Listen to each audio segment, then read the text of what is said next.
صدق الله مولانا العظيم وصدق رسوله النبي الأمي الكريم ونحن على ذلك لمن الشاهدين والشاكرين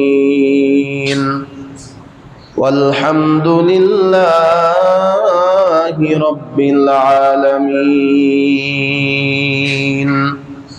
সকলে মুহাব্বত সহিত দুরূদ ইব্রাহিম পাঠ করি আল্লাহুম্মা সাল্লি আলা মুহাম্মাদিন ওয়া আলা আলি মুহাম্মাদ কামা সাল্লাইতা আলা ইব্রাহিম ওয়া আলা আলি ইব্রাহিম ইন্নাকা হামিদুম মাজিদ اللهم بارك على محمد وعلى آل محمد كما باركت على إبراهيم وعلى آل إبراهيم إنك حميد مجيد أستغفر الله الذي لا إله إلا هو الحي القيوم وأتوب إليه لا حول ولا قوة إلا بالله العلي العظيم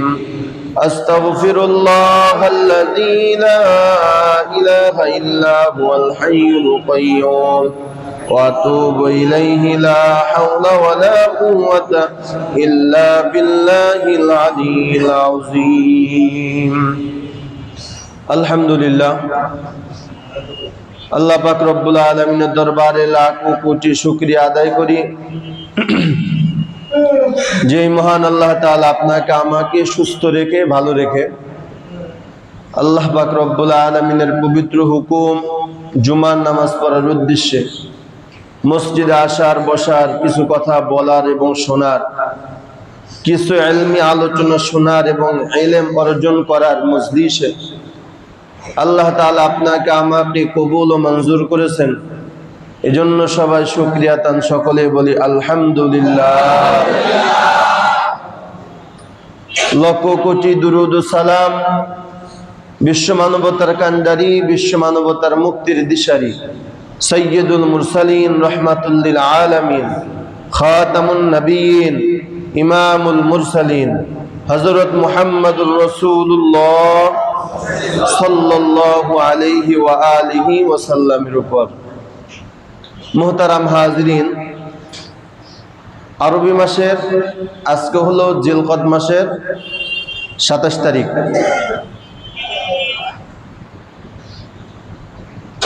তো আগামী আরেকটা জুমা আমরা পাবো কোরবানির আগে।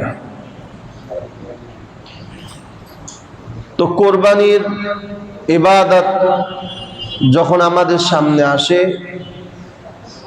তখন এমন এক মানবের কথা আমাদের স্মরণ হয় যাকে আল্লাহ তাআলা অগণিত অসংখ্য পরীক্ষা করেছেন এবং প্রত্যেকটা পরীক্ষায় তিনি 100 নাম্বারে পাস করছেন।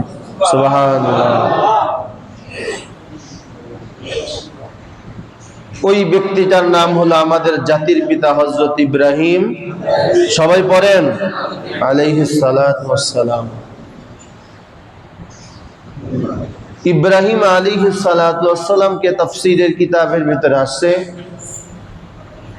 একটা দুইটা নয় বরঞ্চ 140টা পরীক্ষা আল্লাহ তাআলা নিয়েছেন। এবং পৃথিবীর বুকে সবচেয়ে বেশি আমার নবী ছাড়া বেশি পরীক্ষা দিয়েছেন হযরত ইব্রাহিম আলাইহিস সালাম। এজন্য যার পরীক্ষা যত বেশি তার মান মর্যাদা তত, কথা বলেন, বেশি। মেট্রিক পাস করার পরে তার মর্যাদা অনেক, 2 পাস করলে তার মর্যাদা ততটা বাড়ে না মেট্রিক পাশের ছাত্র যে মর্যাদা হবে। তার মানে যার জীবনে যত পরীক্ষা বেশি তার জীবনে তত উন্নতি বেশি। ঠিক বললাম না ঠিক বললাম? প্রত্যেকটা কাজের ক্ষেত্রে আপনি পরীক্ষার সম্মুখীন হবেন, আপনার অভিজ্ঞতা হবে, 1 নম্বরে অভিজ্ঞতা হবে, 2 নম্বরে মান সম্মান বাড়বে। ইব্রাহিম আলাইহিস সালাতু ওয়াস সালামকে আল্লাহ তাআলা 140টা পরীক্ষা করেছেন, প্রত্যেকটা পরীক্ষায় তিনি 100তে 100 নাম্বার পেয়ে পাশ করছেন। সুবহানাল্লাহ। সেই আয়াতটাই তেলাওয়াত করলাম। আল্লাহ তাআলা কি বললেন? ওয়াইয ইবতালা ইব্রাহিম রাব্বুহু বিকালিমাত।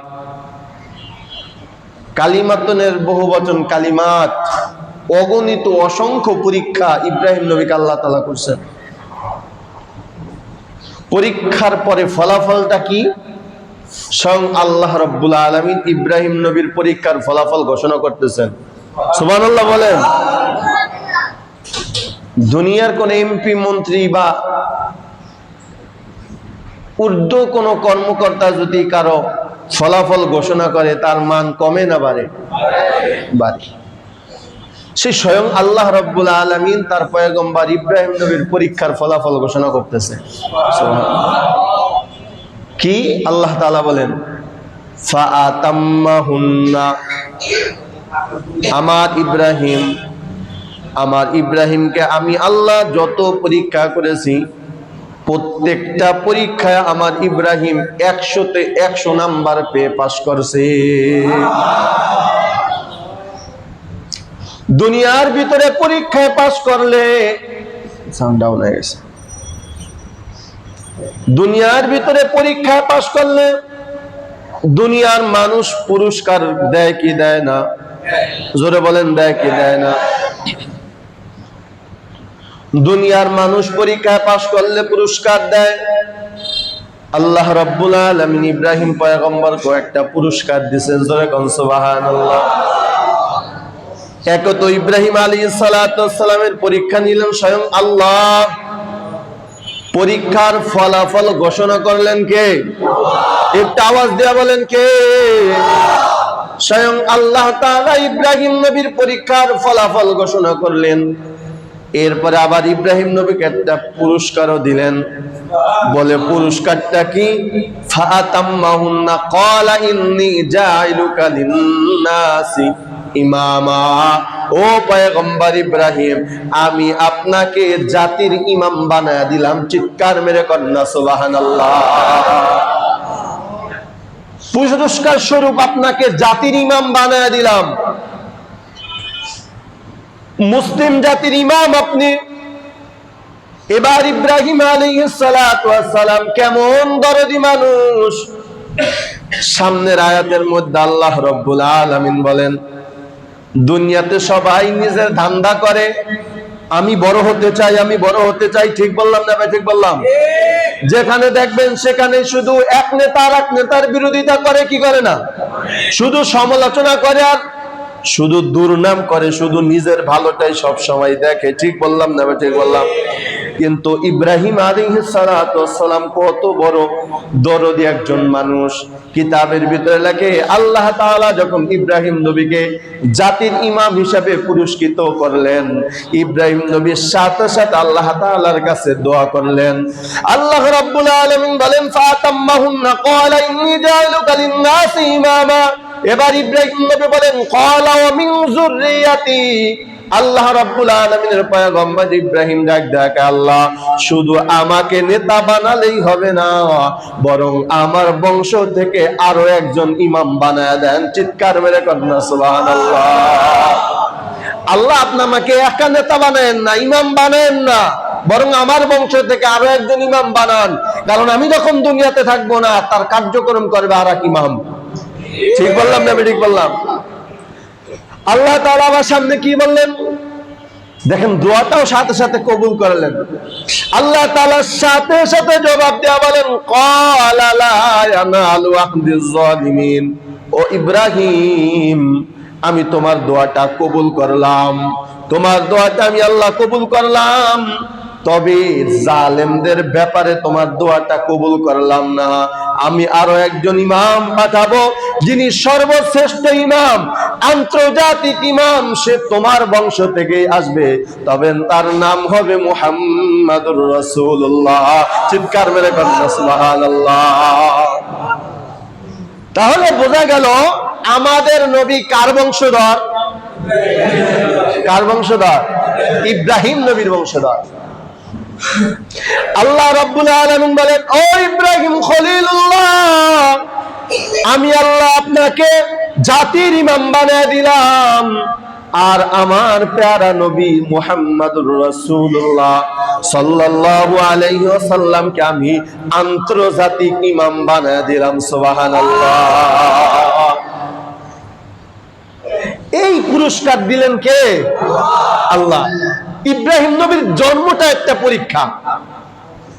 ইব্রাহিম আলাইহিস সালাতু ওয়াস সালামের জীবনী নিয়ে আলোচনা করার কথা।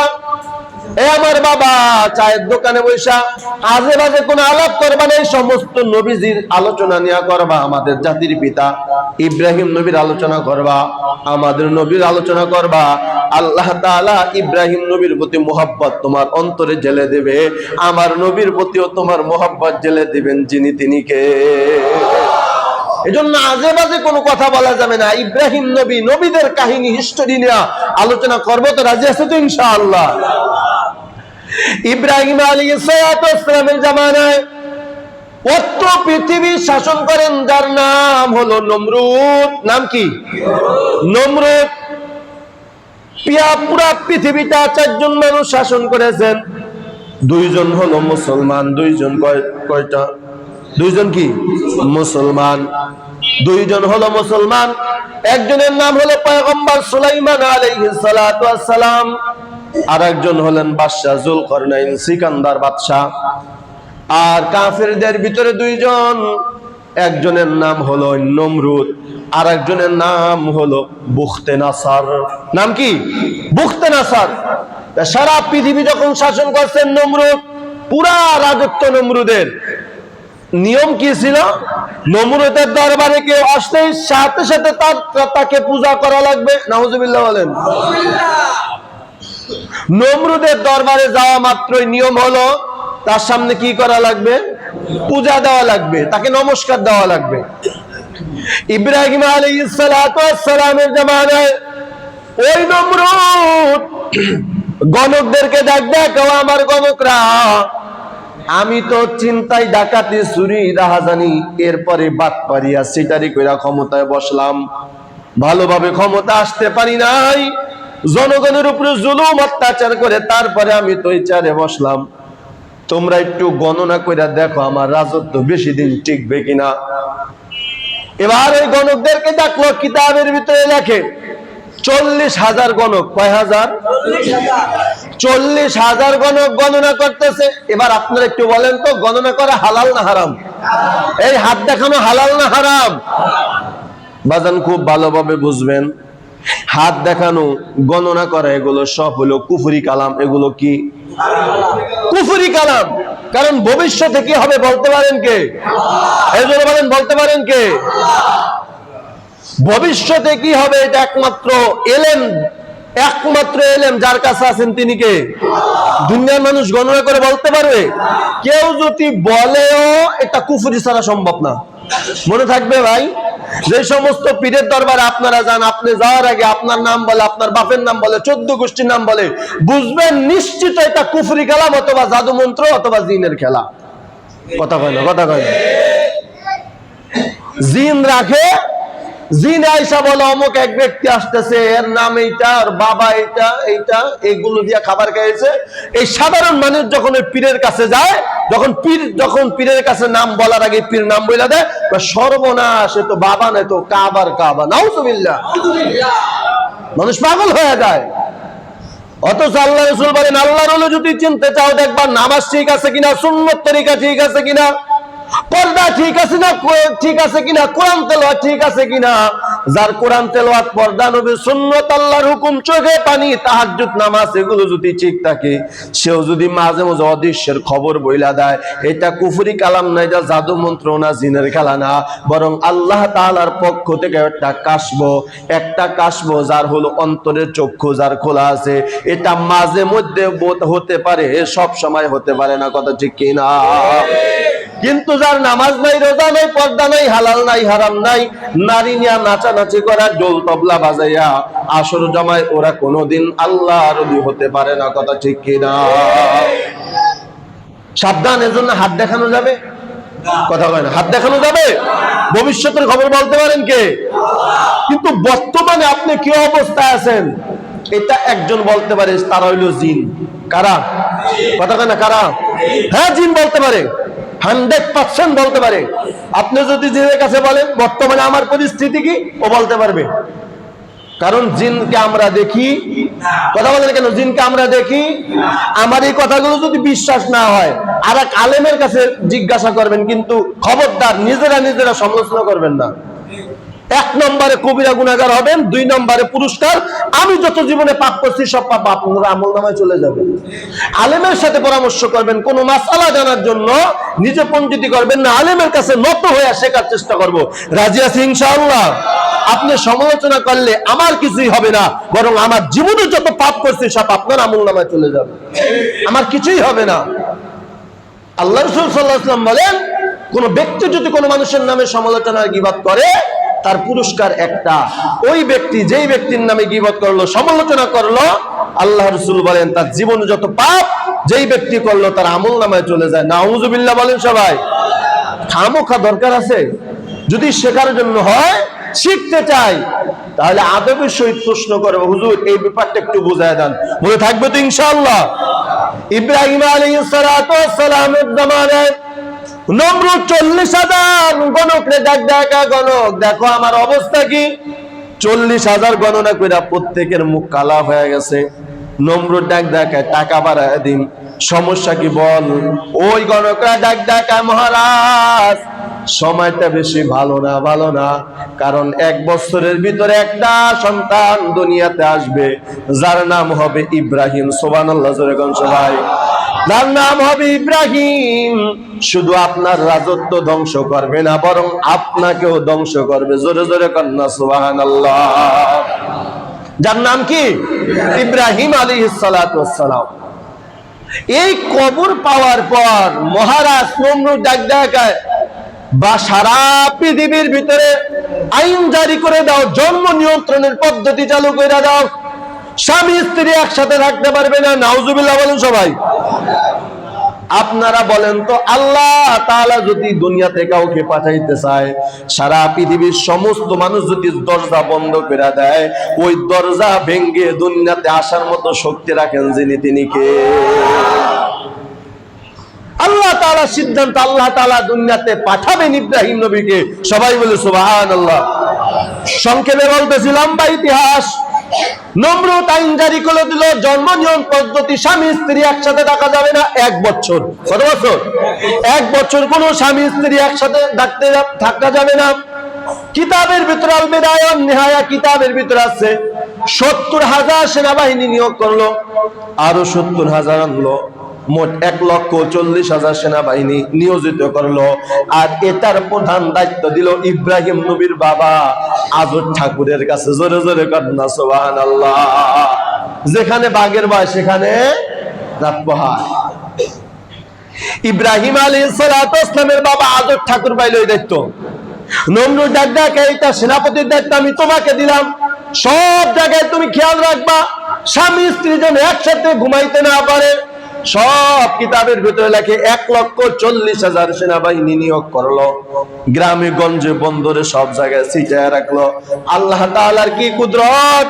ইব্রাহিম নবীর বাবার ভিতরে আল্লাহ তাআলা ইব্রাহিম নবীর কাছে, মায়ের কাছে যাওয়ার জন্য একটা দিলের ভিতরে একটা কুদরতি ভাবে মোহাব্বত বাড়ায় দিছে। সুবহানাল্লাহ এরকম সবাই। ইব্রাহিম নবীর বাবা হঠাৎ বাড়ির কাছে গেছে, মনে মনে ভাবতেছে নমরুদ তো সবাইকে দেখার দায়িত্ব দিছে, আমারে তো যাইতে নিষেধ করে নাই। কথা বুঝেন নাই? ইব্রাহিমের বাবা আজও কয়, সারা পৃথিবীর সবার জন্য নিষেধ দিতে পারে, আমারে তো একা কিভাবে নিষেধ করে নাই, আমি গেলে অসুবিধা কি? সুবহানাল্লাহ জোরে কোন সবাই। অন্য কিতাবের ভিতরে আছে ইব্রাহিমের বাবা আজর ঠাকুর ইব্রাহিমের মায়ের কাছে যখন গেছে, আল্লাহ তাআলা ইব্রাহিমের মায়ের চেহারার ভিতরে এমন নূর আর বরকত দিছে, এমন মায়াবী চেহারা আল্লাহ তাআলা দিছে, সাথে সাথে ইব্রাহিমের বাবা মিলন করার জন্য পাগল হয়ে গেছে। সুবহানাল্লাহ। কয় সবার জন্য তো নিষেধ, আমার জন্য তো নিষেধ না। ইব্রাহিম নবীর বাবা মিলন করলো, আল্লাহ তাআলা ওই মিলনের মাধ্যমে ইব্রাহিম নবীকে দুনিয়াতে পাঠিয়ে দিলেন। সুবহানাল্লাহ। কিন্তু ইব্রাহিম নবী মায়ের গর্ভে আছে। দুনিয়াতে দেখা যায় সাধারণ মহিলাদের পেটে যদি বাচ্চা আসে, পেট উঁচা হয়, বড় হয়, মাসিক বন্ধ হয়ে যায়। কিন্তু না না, ইব্রাহিমের মায়ের পেট উঁচাও হয় না, মাসিকও বন্ধ হয় না। সুবহানাল্লাহ। যেরকম সবাই বলেন তো কুদরত কার? আরো যদি চিল্লা বলেন না কুদরত কার? কাদের কুদরত তো দারাত হারছে খাহানা কুনাত, কাদের কুদরত তো দারাত হারছে খাহাদা কুনাত, মুরদারা উজাবা বখশদ জিন্দারা বেজা কুনাত। সবাই বলে সুবহানাল্লাহ। ইব্রাহিম নবী মায়ের গর্ভে আছে, মাও টের পায় না, পেট উঁচা হয় না, এরপরে মাসিকও বন্ধ হয় না। হঠাৎ যখন 9 মাস অতিবাহিত হয়ে যায়, কোন কিতাবে লেখে 6 মাস, কোন কিতাবে লেখে 9 মাস। 9 মাস অতিবাহিত হওয়ার পর জিবরাইল আমিন মানুষের সূরত দেইরা ইব্রাহিমের মায়ের কাছে আইসা কয়, আম্মা জান, আপনার গর্ভে একটা সন্তান আছে, যদি টের পায় আপনাকেও হত্যা করবে, সন্তানকেও হত্যা করবে। আপনি একটা কাজ করেন, আগামীকাল সকালবেলা সূর্য ওঠার সাথে সাথে অমুক এক জঙ্গলের পাহাড়ে একটা গুহা আছে, ওইখানে চলে যাইবেন। সুবহানাল্লাহ। জিবরাইল আলাইহিস সালাতু ওয়াস সালাম যখন এই কথা বলল, ইব্রাহিম নবীর মা ডাকা, বাবা তাহলে আমার সন্তান ডেলিভারি হবে কিভাবে, নাচ থাকবে কোথায়? জিবরাইল আমিন ডাকা, দুনিয়ার কোন সাধারণ সন্তান আপনার গর্ভে না, জাতির পিতা ইব্রাহিম আলাইহিস সালাম আসবে, আল্লাহ তাআলা জান্নাতি নাচ দুনিয়াতে পাঠিয়ে দিবে। কিতাবের ভিতরে আছে সকালবেলা সূর্য ওঠার সাথে সাথে ইব্রাহিম নবীর মা রওনা দিছে সেই পরিচিত সেই গুহায়। জিবরাইল যেখানে যাইতে বলছে, ইব্রাহিম নবীর মা গিয়া দেখেন একটা সুন্দর নাবালক বাচ্চা থাকার জন্য যতটুকু আরামের প্রয়োজন, যতটুকু গুহাটা সাজানোর প্রয়োজন, ওইভাবে আল্লাহ তাআলা সুন্দর করে সাজায় রাখছে। সুবহানাল্লাহ। হঠাৎ দুইজন নাচ আছে জান্নাত থেকে। সুবহানাল্লাহ। যেরকম সবাই না চাইছা ইব্রাহিম নবীর মায়ের ডেলিভারি করা দিছে, একটু রক্তপাত হয় নাই। সুবহানাল্লাহ। ইব্রাহিম নবী দুনিয়াতে আসেন, একটু রক্তপাত হয় না। মহিলাদের নেফাসের রক্ত প্রবাহিত হয়, নেফাসের রক্ত আসে না। ইব্রাহিম নবীর মা চিন্তা করতেছে, আমি যদি এখন এই সন্তানের পাশে বসে থাকি, হয়তো পারে আমার স্বামী আজর ঠাকুর আবার খুঁজতে খুঁজতে এখানে আসতে পারে, সন্তানকেও হত্যা করবে, আমাকেও হত্যা করবে, এবং আমার স্বামী নমরুদের কাছে কালারিন হবে। না নাই সন্তানকে ফালে এখান থেকে আমার চলে যেতে হবে। কিতাবের ভিতরে লেখে ইব্রাহিম আলাইহিস সালাতু ওয়াস সালামকে ওই অবস্থায় রেখা জিবরাইল আমিন ডাক, আম্মা জান আপনি এখান থেকে চলে যান। ফেরেশতারা, আসমানের ফেরেশতারা ডাক, আল্লাহ সন্তানটা তো পড়ে রইল, সন্তানের দেখভাল কে করবে? আল্লাহ রাব্বুল আলামিন ডাক, দুনিয়াতে যার কেউ নাই, আমি আল্লাহ আছি। আল্লাহ রাব্বুল আলামিন ডাক, জিবরাইল সন্তান ক্ষুধা যন্ত্রণায় কান্নাকাটি শুরু করছে, একটা কাজ করো, আমি আল্লাহ অর্ডার দিলাম, ওই যে ইব্রাহিম নবীর যে ছোট্ট ছোট্ট আঙ্গুল আছে, হাতের আঙ্গুল, এই মধ্যম আঙ্গুল, এই 3টা আঙ্গুল মুখের ভিতরে ঢুকায় দাও। আমি আল্লাহ কুদরতি ভাবে এক আঙ্গুলে মধু, আর এক আঙ্গুলে প্রসিদ্ধ দুধ, আর আঙ্গুলে আমি আল্লাহ পানির ব্যবস্থা করে দিলাম। চিৎকার মেরে কান্না সুবহানাল্লাহ। ব্যবস্থা করার মালিক কে? এই জন্য কিতাবের ভিতরে আছে, ওলামা ইকরামরা বলছেন, দেখবেন শিশুকালে কিছু সন্তান কিন্তু আঙ্গুল চুষে, দেখছেন নি? এরা কিন্তু শান্তশিষ্ট হয়। আমি দেখছি যে সন্তানগুলা শিশুকালে আঙ্গুল চুষে, এদেরকে চুষতে দিবেন, কখনো মুখের থেকে আঙ্গুল বের করবেন না, কারণ ওরা আল্লাহ তাআলার কুদরতি পানি বা মধু আল্লাহর রহমতে পান করে। জোরে কোন সুবহানাল্লাহ। শুধু তাই না, কিতাবের ভিতরে আছে শিশু সন্তান যখন কান্না করে, নবী ডাক, খবরদার মূর্তি ঘরের ভিতরে ঢুকাইবা না, ফুল মূল দেখাইবা না, বরং সন্তানটা কান্না করে, তার কারণ হলো ও জাহান্নামের দৃশ্যগুলা দেখে, ভয় পায়, জন্য কান্নাকাটি করে। ওই সময় তোমার উত্তম কাজ হলো বেশি বেশি দুরূদ ইব্রাহিম পড়ো, আল্লাহ কুদরতি ভাবে বাচ্চার কান্না বন্ধ করে দিবে। মনে থাকবে তো? ইব্রাহিম আলাইহিস সালাম জান্নাতি খাবার খাওয়া শুরু করলেন। হঠাৎ জিবরাইল আমিন ওখান থেকে চলে গেলেন। আল্লাহ রাব্বুল আলামিন এবার ফেরেশতারা দেখ আল্লাহ ইব্রাহিম নবীকে এবার দেখভাল কে করবে? হঠাৎ কিতাবের ভিতরে লেখা একটা গুহা জঙ্গলের ভিতরে একটা বাঘ 7 দিন যাবত অনাহার, মানুষের ঘেরান দূর থেকে পায়, মানুষের ঘেরান পাওয়া মাত্র বাঘ দৌড়ে আসছে, আক্রমণ করবে বাঘ। আরো দেখতেছে কচি বাচ্চা, সুবহানাল্লাহ জোরে কোন সবাই। লোকটা আরো বেশি লাগছে। যখন এই থাবা মারবে আল্লাহ তাআলা বাঘরে দেখা, সাবধান, কারে খাইতেছো জানো নি? তিনি কে? তিনি দুনিয়ার কেউ না, তিনি হলেন আমার বন্ধু খলিল ইব্রাহিম খলিল। জোরে জোরে কোন সুবহানাল্লাহ। এই কথা বলার পর বাঘটা ঠিক আছে আল্লাহ আমি সরি, আমি চলে যাই। আল্লাহ কেন এখন যাইতে পারবি না? সুবহানাল্লাহ জোরে কোন সবাই। আইছো কে? যেহেতু আইছো এখন যাইতে পারবি না। আল বিদায়া ওয়ান নিহায়া কিতাবের ভিতরে আছে। আচ্ছা বলেন তো বাঘে কি কথা বলতে পারে কি পারে না? পারে কি পারে না? এই বিশ্বাস আছে তো? বলেন আল্লাহর কুদরতে সব সম্ভব। বলেন সবাই। মানুষের দ্বারা যা সম্ভব না তার কার দ্বারা সম্ভব? বাঘে দেখ আল্লাহ আমি চলে যাই। আল্লাহ কেন না যেতে পারবে না? তোমার দায়িত্ব আল্লাহ, আমার দায়িত্ব কি? একটা কাজ করো, তোমার যে ল্যাঞ্জাটা আছে, আমার ইব্রাহিম ঘুমাইতে পারে না মাছির কারণে, মাছি ডিস্টার্ব করে, মশা ডিস্টার্ব করে, বৈশা ল্যাঞ্জা দিয়া বাইরাইয়া আমার ইব্রাহিম রে বাতাস দিবার মাছি খেদানোর দায়িত্ব আমি তোমাকে দিলাম। সুবহানাল্লাহ। কিতাবের ভিতরে লেখে বা কিছুক্ষণ পর্যন্ত এইভাবে ল্যাঞ্জা দিয়া বাইরাইয়া মশা খেদাইছে, এখন হয়রান হয়ে গেছে, কত গুণ করা যায়? আল্লাহ তাআলার কাছে ডাক আল্লাহ আর পারি না। আল্লাহ রাব্বুল আলামিন ডাক তোমার কষ্ট আমি বুঝতে পারতেছি, যাও আমি আরো 3টা বাঘ বনের থেকে পাঠিয়ে দিলাম। সুবহানাল্লাহ। বাঘ পাহারা দিতেছে, পিছ দিয়া লেঞ্জা বাইরে দিতেছে, সামনে পেতে আছে যদি নমরুতের শত্রুরা আসে। ঠিক বললাম না? ঠিক বললাম। এইভাবে আল্লাহ তাআলা গুহার ভিতরে লালন পালন করলেন। কিতাবের ভিতরে আছে 1 বছর 2 বছর নয়, প্রত্যেকটা পয়গম্বর দুনিয়াতে আসার পর যদি দুনিয়াতে একটা সন্তানের বয়স হয় 1 বছর, আর পয়গম্বরদের বয়স যদি 1 বছর হয়, দেখতে তারে 5 বছর বয়সের মতন দেখা যায়। সুবহানাল্লাহ। কারণ তারা তো জান্নাতি খাবার খাওয়া বড় হয়েছে। ঠিক বললাম না ভাই? ঠিক বললাম। ইব্রাহিম আলাইহিস সালাম দেখতে 9 বছরে বালক হয়ে গেল। সুবহানাল্লাহ যেরকম সবাই। মা মাঝে মধ্যে আসে, মার সাথে আল্লাহ তাআলা সাক্ষাৎ করায়, মা আসে দেখে আবার ঠিক মতন বাসায় চলে যায়। দুনিয়ার কেউ টের পায় নাই। এই কুদরত কার? আল্লাহ। বলেন কুদরত কার?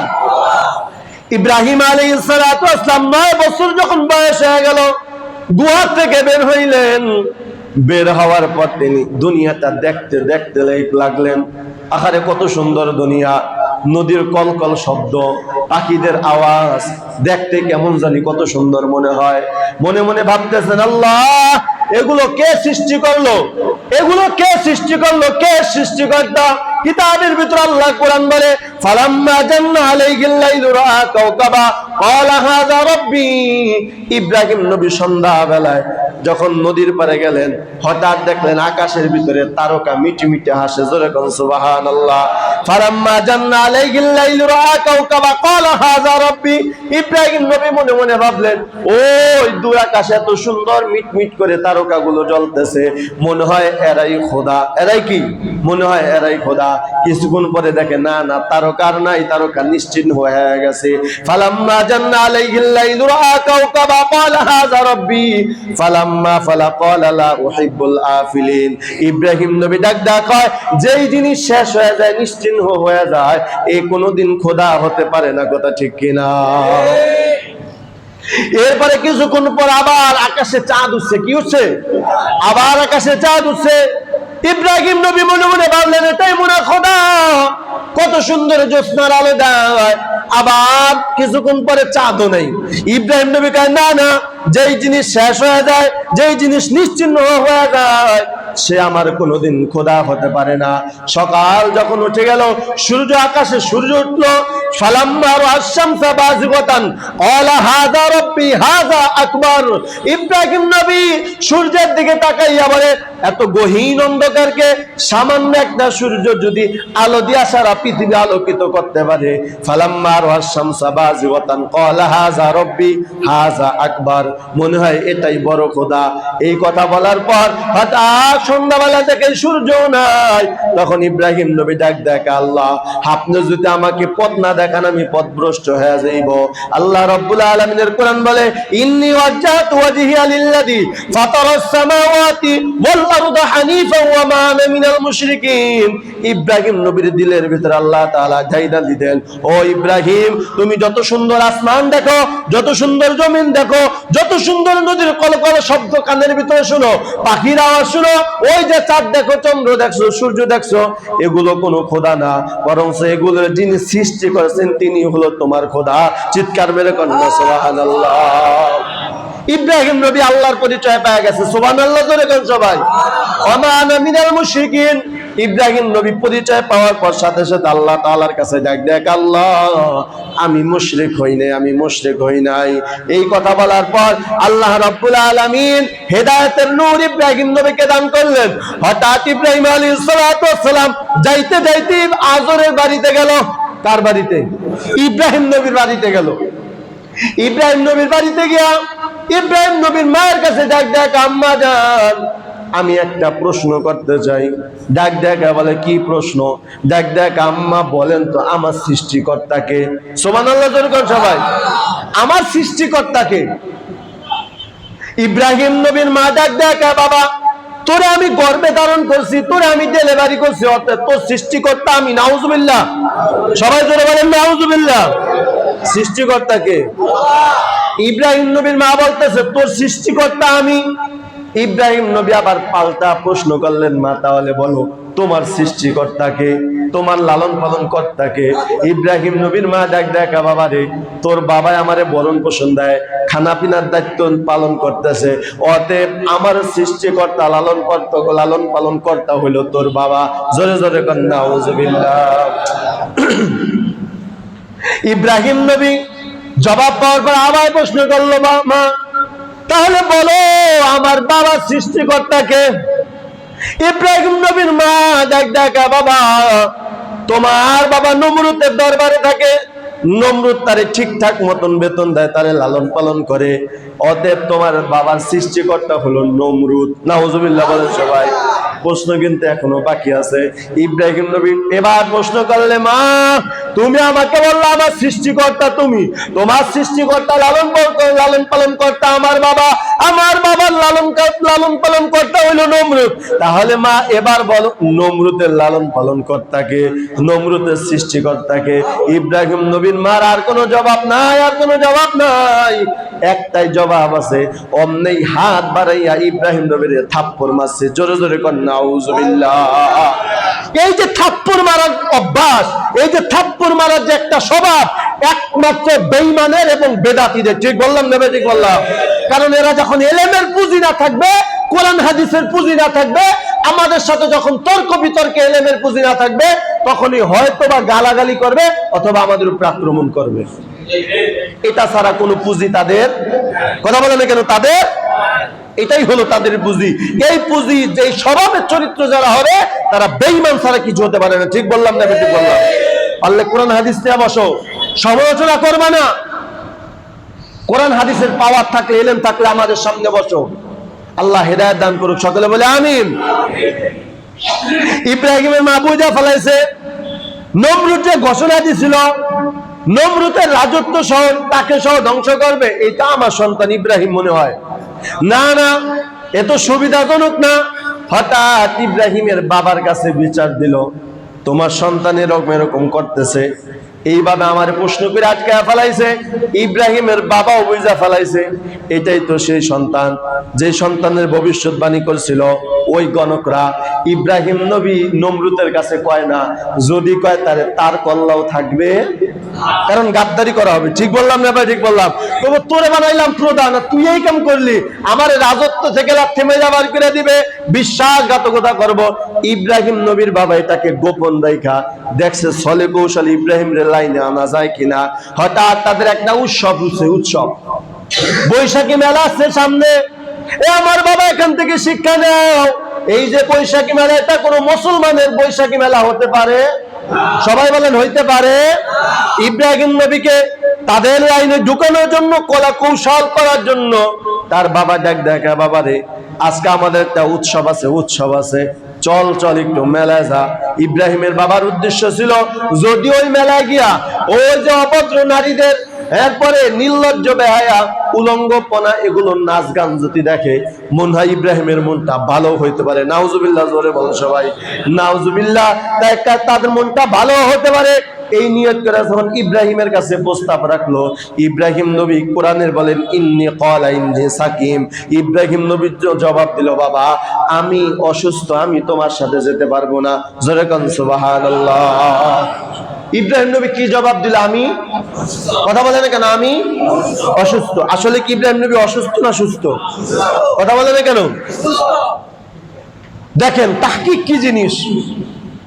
কোরআনে স্পষ্ট লেখছে ইব্রাহিম নবী সরাসরি বলছে আমি অসুস্থ, তার মানে মিথ্যা কথা, ঠিক নেই? বাহ্যিক দৃষ্টিতে কি হয়? মিথ্যা কথা হয়। অথচ ইব্রাহিম নবী সুস্থ, আর ইব্রাহিম নবী বলে সরাসরি আমি অসুস্থ। মুফাসসিরিন ইকরাম জবাব দেন, কয় না না, ইব্রাহিম নবী সত্য কথা বলছে। সুবহানাল্লাহ, জোরে কোন সবাই। ইব্রাহিম নবী সত্য কথাই বলছে। হাকিকত কি? বলে হাকিকত হলো অসুস্থতা হলো দুই প্রকার, একটা হলো শারীরিক অসুস্থতা, আর একটা হলো মানসিক অসুস্থতা। ঠিক বললাম না ভাই? ঠিক বললাম। ইব্রাহিম নবী শারীরিক ভাবে সুস্থ ছিল, কিন্তু যখন দেখলো গোটা পৃথিবীর মানুষ গোমরাহ হয়ে যাইতেছে, মুশরিক হয়ে যাইতেছে, নবী হিসাবে মানসিক অসুস্থতা থাকাটাই স্বাভাবিক। কথা ঠিক কিনা? তাহলে বোঝা গেল ইব্রাহিম নবী মিথ্যা বলে। কথা বলে না কেন মিথ্যা বলে? কিছু আউল ফাউল গানের ভিতরে কয় ইব্রাহিম নবী কিয়ামতের ময়দানে আল্লাহর কাছে সুপারিশ করতে পারবে না। কেন? এই যে সুস্থ থাকার পরও ইব্রাহিম নবী নাকি বলছে আমি অসুস্থ, এটা মিথ্যা। সবাই জোরে বলেন না আউযুবিল্লাহ। অল্প পড়ালেখা কইরা তো এই মাসালার সমাধান দেওয়া যাবে না। আল্লাহ হেদায়েত দান করুক, সকলে বলে আমিন। একটা কথা মনে রাখবেন, কোন পয়গম্বর, কোন নবী, কোন রাসূল কখনো অন্যায় কাজ করতে পারে না, কোন গুনাহের কাজ করতে পারে। এই আকীদা যতক্ষণ পর্যন্ত আপনার ভিতরে না আসবে, আপনাকে পুরোপুরি ইমানদার বলা যাবে না। আল্লাহ হেদায়েত দান করুক, সকলে বলে আমিন। ইব্রাহিম আলাইহিস সালাতু ওয়াস সালাম বললেন আমি অসুস্থ, আমি সাকিম, আমি অসুস্থ, আমি যেতে পারবো না। কিতাবের ভিতরে লেখে সবাই চলে গেল মেলায়, ইব্রাহিম নবী সুযোগে ওই মূর্তির ঘরের ভিতরে ঢুকলো। বিশাল বড় একটা হাতে একটা কুড়াল দিয়েছে, কুড়াল। এই কুড়াল নিয়ে একটা একটা করে সব দেবদেবী গুলারে পিঠায় একেবারে চুরমার করে দিছে। চুরমার করে দেওয়ার পর বড় যে মহাদেব, ওরা তো ওদের ভাষায় কি বলে? মহাদেব বলে, কালী বলে। ওই মহাদেবের কান্দের ভিতরে কুড়ালটা ঝুলায় রাখছে। আর একটা কেন আপনাদেরকে একটা জবাব দিয়ে রাখি, শুনেন। ভিন্ন ধর্মের কি কিতাব তা পড়া জায়েজ আছে? একটা কঠিন জবাব আপনাদেরকে দিয়ে দেই।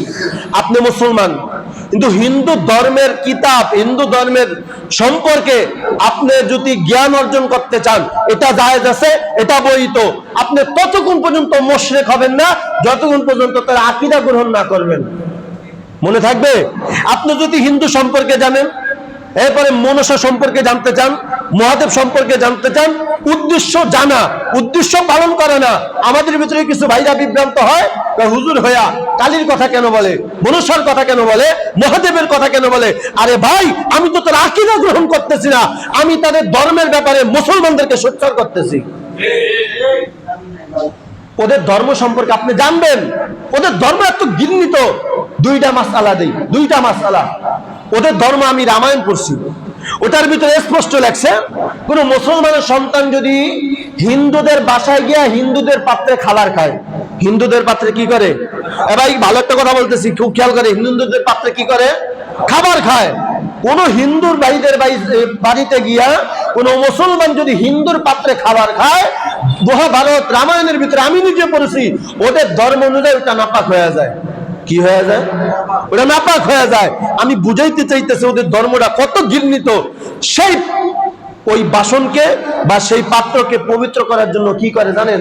গরুর প্রসাব দিয়া তারপরে ধৌত করে। জোরে বলেন নাউজুবিল্লাহ। চিন্তা করছেন ওদের ধর্ম কত নিকৃষ্ট। তাহলে আপনি এই সম্পর্কে জানতে তো আপনার অসুবিধা নাই, জানতে কোনো অসুবিধা নাই। আপনি মুশরিক তখন হবেন যখন আপনি তাদের কথায় রায় দিবেন যে হ্যাঁ এটা আছে, এটা থাকতে পারে, নাউজুবিল্লাহ, সাথে সাথে আপনি ঈমান হারা হয়ে যাবেন। কিন্তু ধর্ম সম্পর্কে জানাই তার দোষের কিছু না। আর একটা দাবি কি জানেন? কোন মুসলমান সন্তান যদি ওদের পুষ্কুনিতে, ওরা যে পুকুরের ভিতরে বলেন পুষ্কুনি বলেন হাউস বলেন, ওখানে যদি কোনো মুসলমান সন্তান গোসল করে, ওদের ধর্ম অনুযায়ী নাপাক হয়ে যায়। মহাভারতের ভিতরে লেখছে যদি ওইটাকে পবিত্র করা লাগে গরুর গোবর দিয়া, তারপরে ওই পুষ্কুনি বলেন হাউস বলেন গরুর গোবর যদি ওইটার ভিতরে ফেলায়, তাহলে নাকি পাক হয়ে যায়। জোরে বলেন নাউজুবিল্লাহ। এজন্য ওদের মাথার ভিতরে গোবর ঢুকছে। কথা বলে না কেন? কথা বলে না কেন? আপনার আমার ধর্ম ইসলাম ধর্ম এত সুন্দর, আমরা খাই গরুর দুধ, ওরা খায় গরুর মুত। কথা বলে না কেন ভাই? আমাদের ইসলাম ধর্ম এত সুন্দর, আমরা খাই গরুর গোশত, ওরা খায় গরুর গোবর। মনে থাকবে তো কথাগুলা? এজন্য আপনি ধর্ম সম্পর্কে জানবেন, তবে পালন করতে গেলে ভেজাল, পালন করা যাবে না। আপনি জানতে পারেন মহাদেব কি, কালী কি, মনসা কি, আপনি জানবেন, এটা নিষেধ নাই। মনে থাকবে তো ইনশাআল্লাহ কথাগুলা? ইব্রাহিম আলাইহিস সালাতু ওয়াস সালাম সব মূর্তিগুলি ভাঙা মহাদেবের কাঁধের উপরে কুরআন ঝুলায় দিয়েছে। মানুষজন সবাই আছে। আয়েশা কয় যখন পূজা করার জন্য মন্দিরে ঢুকছে, দেখে তাকায় দেখে একটা মূর্তিও সোজা নেই, সব ভেঙে তছনছ করে ফেলাইছে। সবার ভিতরে কানা গোসা শুরু হয়ে গেছে, এই কামটা কে করতে পারে? সবার ভিতরে ধারণা হয়ে গেছে ইব্রাহিম নামে একটা যুবক আছে, আজরের ঘরের ভিতরে থাকে, মনে হয় এই সন্তান এই কামটা করতে পারে। কিতাবের ভিতরে লেখা ইব্রাহিম আলাইহিস সালাতু ওয়াস সালামকে আনা হলো। ইব্রাহিম নবীকে প্রশ্ন করা হলো, ও ইব্রাহিম, এই কাজ কি তুমি করছো কিনা? ইব্রাহিম নবী জবাব দেয়া কয়, আমাকে প্রশ্ন করার দরকার কি? যার কান্দে কুড়াল ঝুলে আছে তারই তোমরা প্রশ্ন করো, এই কাজ সেই করতে পারে। কথা ঠিক কিনা? কঠিন প্যাচ লাগাইছে। আমারে প্রশ্ন করো কে? যার কান্দে কুড়াল ঝুলানো তারা প্রশ্ন করো, সেই তো এই কাজ করতে পারে। ইব্রাহিম নবীর এখানে উদ্দেশ্য ছিল তাদেরকে কঠিন একটা শিক্ষা দেওয়া। ঠিক বললাম না ভাই? ঠিক বললাম? এবার ওই নাদের গুরু তার বাবা আজর ডাক দেখা, ইব্রাহিম ব্যাককলের মতো কথা বলার কেন? এদেরকে আমরা নিজের হাতে বানাই। এরা তো কথা বলতে পারে না, কোনো উপকারও করতে পারে না, কারো ক্ষতি করতে পারে না। ইব্রাহিম নবী ডাক দেখা, এমন ব্যাককল আর দুনিয়াতে কাউরে দেখি নাই যে মানুষের উপকারও করতে পারে না, ক্ষতিও করতে পারে না, নিজের আক্রমণ যে করে আত্মরক্ষাও করতে পারে না। এগুলারে পূজা করা মানসিক অসুস্থতার ব্যাককল ছাড়া কিছু না। কথা ঠিক কিনা? এই দৃশ্য, এই জ্ঞানী হিকমত দান করছেন কে? বলে বলেন কে? ইব্রাহিম নবীর বিচক্ষণতা দেখে কিতাবের ভিতরে লেখে ওই অবস্থায় সাথে সাথে কিছু মানুষ কালেমা পড়ে মুসলমান হয়ে গেছে। মনে থাকবে তো কথাগুলা? তাহলে আলোচনা এই পর্যন্তই রাখলাম। মনে থাকবে তো? মূর্তি ভাঙ্গা পর্যন্তই রাখলাম। আগামী জুমা ইনশাআল্লাহ পুরা ইব্রাহিম নবীর জীবনে আলোচনা করব। বাকি যদি থাকে ওটা ইনশাআল্লাহ ঈদুল আজহা ঈদগাহ ময়দানে আলোচনা করব। যতটুকু আলোচনা করলাম আল্লাহ তাআলা আমাদের সকলকে আলোচনার প্রতি সহি তরিকা আমল করার তৌফিক দান করুন। সকলে বলে আমিন। মুহতারাম হাজিরিন, আজকের আলোচনা থেকে আমরা কি শিখতে পারলাম? এক নম্বরে শিক্ষা পেলাম, যার জীবনে যত পরীক্ষা বেশি তার জীবন তত উন্নতি বেশি। মনে থাকবে? এজন্য আল্লাহ তাআলা না খাওয়া পরীক্ষা করবে। সাবধান, না খাওয়ায় রাখবে আপনাকে। দেখবেন আল্লাহ যে তুই একটু হারাম খাও, আল্লাহ পরীক্ষা করবে। আল্লাহ টাকা বেশি দেওয়া পরীক্ষা করবে। দেখিনি টাকা বেশি পাইয়া ওই ক্যাসিনোতে যায় নাকি হোটেলে যায় নাকি মদ খায়, দেখিনি আমি। আল্লাহ পরীক্ষা করবে। আল্লাহ তাআলা তোমাকে ফকির বানায়া পরীক্ষা করবে। আল্লাহ তাআলা তোমাকে গরিব বানায়া পরীক্ষা করবে। টাকা দিয়া পরীক্ষা করবে, টাকা না দিয়েও পরীক্ষা করবে। কথা ঠিক না ভাই? ঠিক। অতএব আমরা পরীক্ষার ধৈর্য ধারণ করব আর আল্লাহ তাআলার কাছে দোয়া করব, আল্লাহ এই পরীক্ষা আমারে পাস করার তৌফিক দান করেন। আল্লাহ তাআলা আমাদের সকলকে কবুল করুক। যা সুন্নাত মেনে 4 রাকাত কবলা জুমা সুন্নাত আদায় করি।